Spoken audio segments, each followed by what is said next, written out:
climbing the wall. That's what this is called. Ooh, it's funny already. I was halfway up the wall of the school gym. It was 1998 and I was 13. I'm doing a little therapy here tonight, thank you.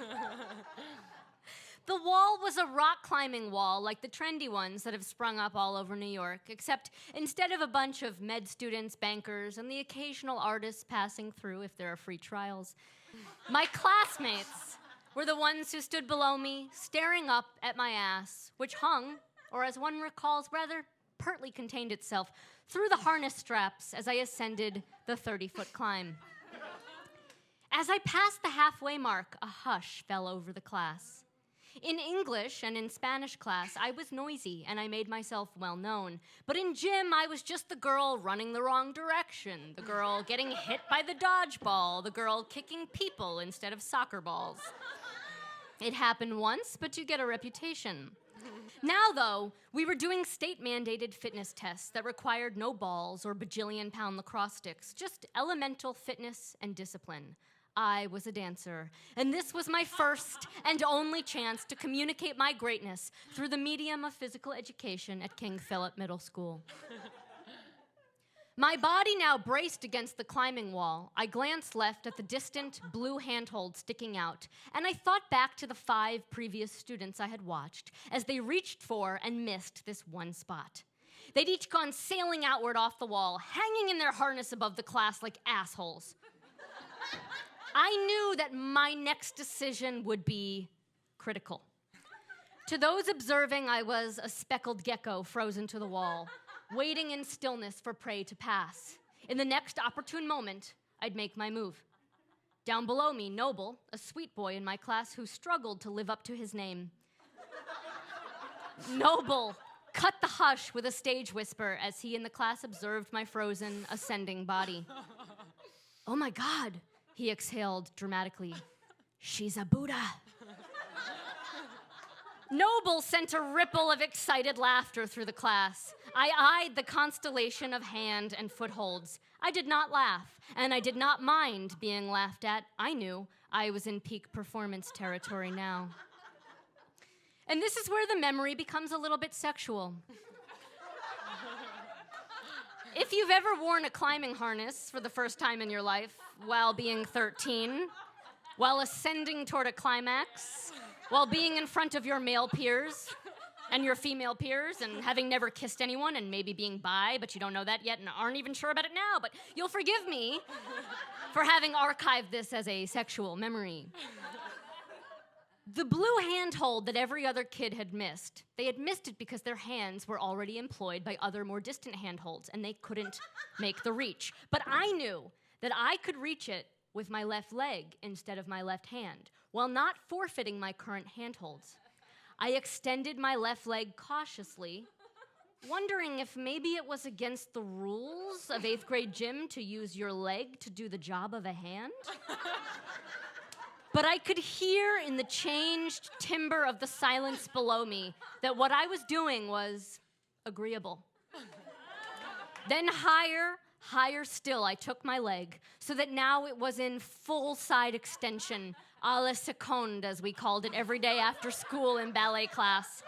With my leg hovering easily next to my left ear, I bent it from the left knee, losing no height, as I found the blue foothold with my searching left toe.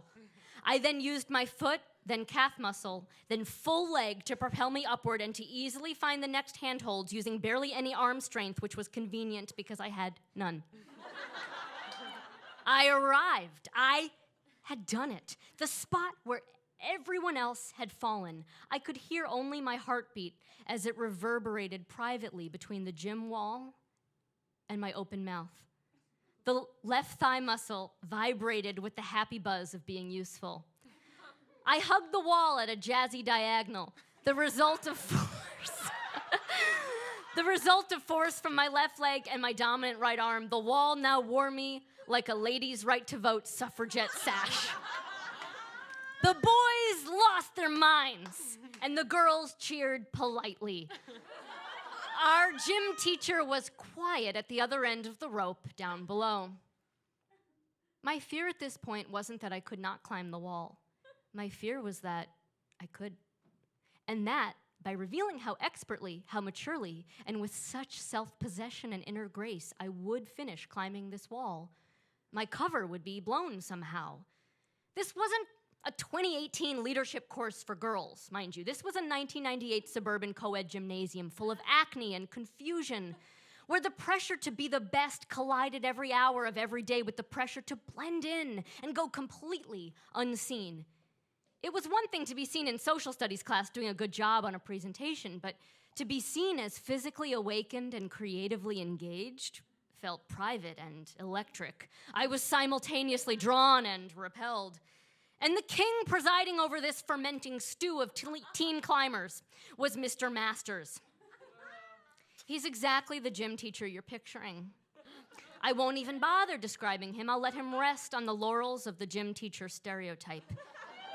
That was his real name, Mr. Masters. And with 5 more moves, carried by adrenaline as if I'd done it my whole life, I was up the wall. I stumbled upon the ceiling like encountering a dollar on the sidewalk. Surprising, but not outrageous. With the deed now completed, my flow state abandoned me. The angels who had led me upward took wing, and I was a regular person stuck at the top of a wall. Oh my God. I had a lifelong fear of heights. I glanced down. Oh no, dodgeball was better. How did I get up here? Mr. Masters only liked the popular girls. I did not trust Mr. Masters to hold my fate by his rope attached to a harness that was fairly stimulating for reasons that were only subconsciously known to me. This has to end, I thought. I reached for the wooden landing to the left of where I'd been climbing, a funny little treehouse of a spot used for belaying down. We'd learned all the commands. Belay, belay away. My hands turned to ice from a fear cocktail. Fear of heights muddled with stage fright as I faced the class, and now a sprig of shame that I'd broken an unspoken rule by passing the blue handhold and becoming, as Noble called it, a Buddha. Mr. Masters boomed his review of my performance in slow and tremendously authoritative terms. That was the best climb I've ever seen. The children looked up at me. Many of them were boys. You took your time.